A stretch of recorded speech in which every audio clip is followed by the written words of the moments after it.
मागच्या लेक्चरमध्ये आपण तुकाराम तात्या पडवळ यांच्याविषयी माहिती बघितली. त्यांनी लिहिलेला जातीभेद विवेक सार हा ग्रंथ हिंदू या टोपण नावाने 1861 लिहिला. त्याची दुसरी आवृत्ती ज्योतिराव फुले यांनी 1865 प्रकाशित केलेली पाहायला मिळते. त्यांचं परमहंस मंडळी, सत्यशोधक समाज, प्रार्थना समाज यांच्याबरोबर ते एकनिष्ठ होते. तत्वविवेक नावाचा त्यांनी छापखानाच चालू केलेला होता. अशा आपण गोष्टी तुकाराम तात्या पडवळ यांच्याबद्दल बघितलेल्या होत्या. आत्ता आपल्याला बघायचे ते म्हणजे कोण आहेत तर बाळाजी प्रभाकर मोडक. जस्ट आपण एक मिनिटभर थांबा. ठीक आहे. तर बाळाजी प्रभाकर मोडक यांचा जर आपण विचार केला तर बाळाजी प्रभाकर मोडक यांचा आपल्याला कार्यकाल जो बघायला मिळतो तो 1847 ते 1906 पर्यंतचा बघायला मिळतो. तर यांचा जन्म रत्नागिरी येथे झालेला आहे. रत्नागिरी येथे झालेला जन्म 1847 त्यांचा जन्म झालेला आहे. तर मराठी शास्त्र ग्रंथाचे अग्रणी लेखक, बघा शास्त्र ग्रंथाचे अग्रणी लेखक असं उल्लेख त्यांचा बघायला मिळतो. लोकप्रिय शिक्षक होते, विज्ञान प्रसारक होते, विज्ञानाची कास धरा असं सांगणारे आपल्याला कोण होते तर लक्षात ठेवा की बाळाजी प्रभाकर मोडक होते. एक विज्ञाननिष्ठ असं व्यक्तिमत्व आपल्याला हे बघायला मिळतं. तर लक्षात ठेवा की कोल्हापूर राज्यातील विज्ञान शिक्षण आणि प्रदर्शनाचे जनक म्हणून त्यांना ओळखले जातात. कारण का तर कशाबद्दल हे ओळखलं जातं तर आपल्याला पुढे पाहायचं आहे, तरीसुद्धा आपण बोलून टाकू की बाबा विज्ञान प्रदर्शन चालू करण्याचं काम बाळाजी प्रभाकर मोडक यांनी केलेलं पाहायला मिळतं. म्हणून त्यांना विज्ञान शिक्षण आणि प्रदर्शनाचे काय म्हणलं जातं, जनक म्हणून ओळखले जातात. शिक्षणाचा जर विचार केला तर शिक्षण घेण्यासाठी ते सांगली, बेळगाव, पुणे अशा ठिकाणी गेलेले पाहायला मिळतात. तर सांगली, बेळगाव, पुणे या ठिकाणी त्यांनी आपलं शिक्षण पूर्ण केलेलं आहे. 1870 ते राजाराम हायस्कूल कोल्हापूर इथं शिक्षक म्हणून नियुक्त झाले. जवळजवळ 30 वर्ष त्यांनी तिथं सर्व्हिस केलेली आहे. 1870 ते 1900 पर्यंतचा कार्यकाल त्यांचा तिथं अध्यापनामध्ये गेलेला पाहायला मिळतो. विज्ञान प्रसारामध्ये त्यांचं खूप मोठं योगदान आहे. म्हणूनच त्यांना कोल्हापुरामध्ये काय म्हटलं जातं तर विज्ञान शिक्षण आणि प्रदर्शनाचे जनक म्हणले जातात. तर विज्ञान मोडक हे मराठीत विज्ञान लोकप्रिय करण्यासाठी काय होते, अग्रणी होते किंवा आग्रही होते. तर लक्षात ठेवायचं विज्ञान हे कसं कोणत्या भाषेमध्ये, मराठीमध्ये काय झालं पाहिजे, लोकांपर्यंत पोहोचलं पाहिजे असं मोडक यांचं काय होतं म्हणणं होतं.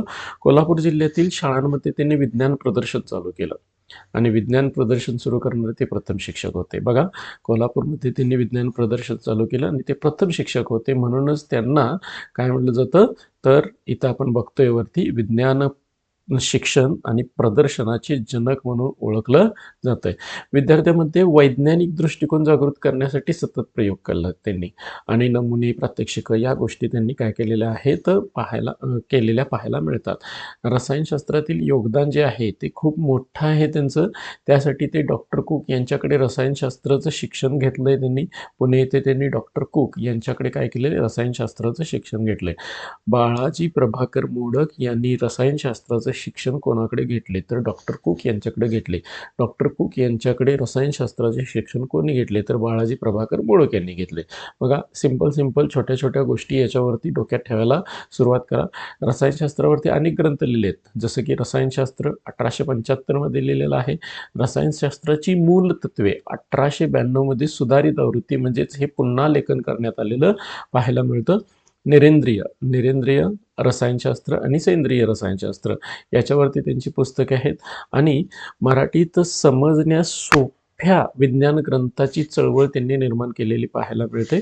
डॉक्टर कुक यांच्याकडून त्यांनी काय केलं, रसायनशास्त्र शिकले आणि रसायनशास्त्राचा ग्रंथ 1875 रसायनशास्त्राची मूल तत्वे असा तो सुधारित आवृत्तीचा ग्रंथ 1892 निरेंद्रिय आणि सेंद्रिय अशा आपल्याला काय बघायला मिळतात, त्यांचे ग्रंथ बघायला मिळतात.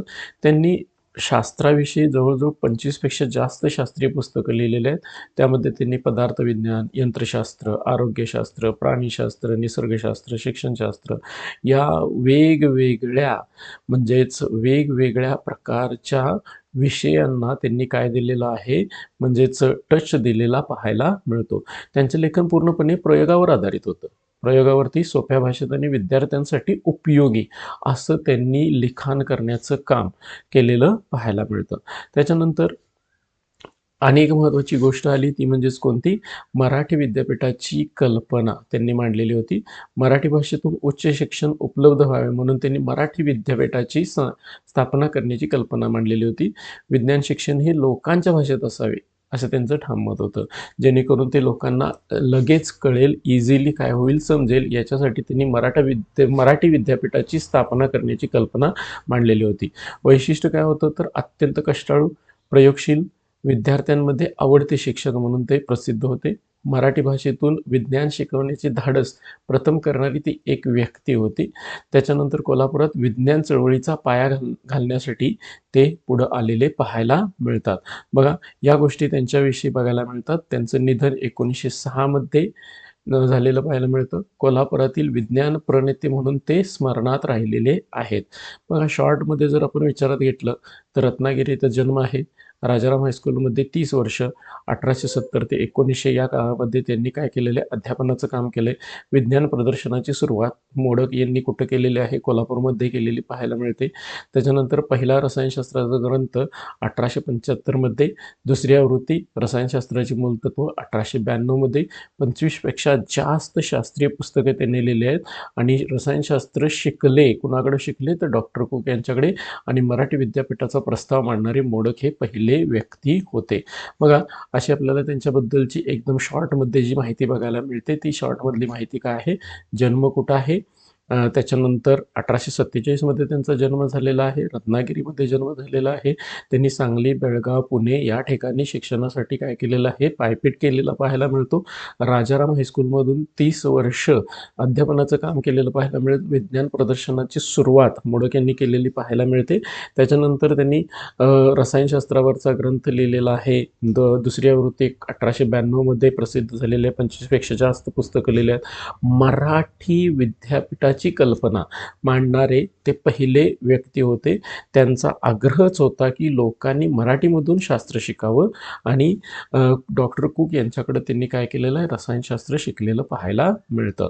याच्यानंतर आपण पुढल्या लेक्चरमध्ये राजाराम शास्त्री भागवत यांच्याविषयी काय करणार आहोत? माहिती मिळवणार आहोत. तर आपल्याला आपण आत्ता बघितलेले आहेत की बाळाजी प्रभाकर मोडक आणि ते एक अत्यंत हुशार आणि शास्त्र शाखेचे काय होते? एक शिक्षक होते. आणि त्यांच्याबद्दलची आपल्याला विज्ञान प्रणेता म्हणून त्यांची जी ओळख आहे ती पाहायला मिळते. रसायनशास्त्रावरती ग्रंथ वगैरे ह्या गोष्टी त्यांनी केलेल्या बघायला मिळतात. पुढल्याच्या लेक्चरमध्ये आपण भागवत यांच्याविषयी काय करणार आहोत? तर एक समाजसुधारक म्हणून त्यांच्या आपण ओळख पाहणार आहोत. थँक्यू.